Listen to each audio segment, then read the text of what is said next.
few things mentioned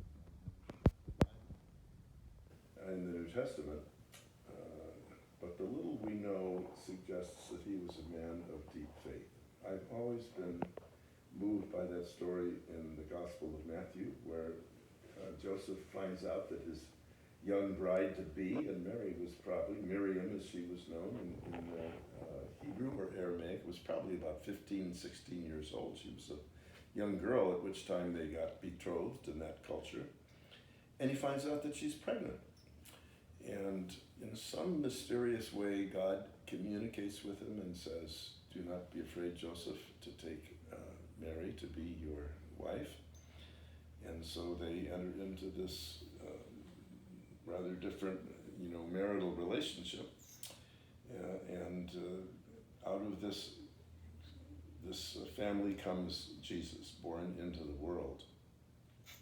But I think one of the things that's important about this is that Joseph had to live with ambiguity, and we have to live with a lot of ambiguity. He didn't know exactly, what God was calling him to, but he was open to God and faithful to God.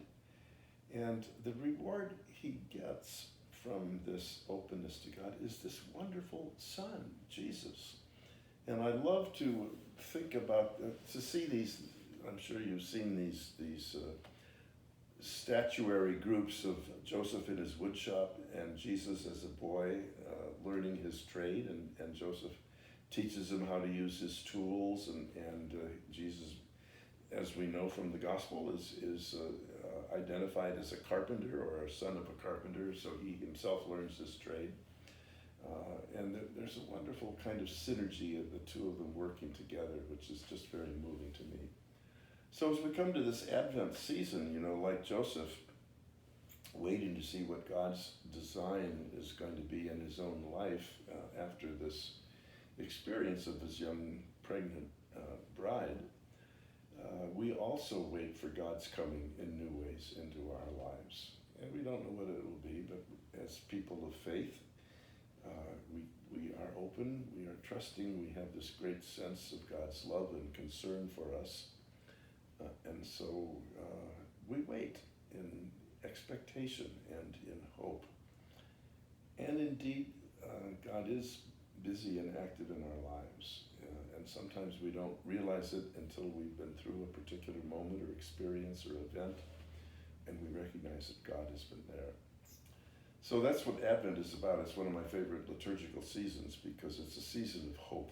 The whole Old Testament is about how God's salvation is going to come in God's own time and in God's own way to his people.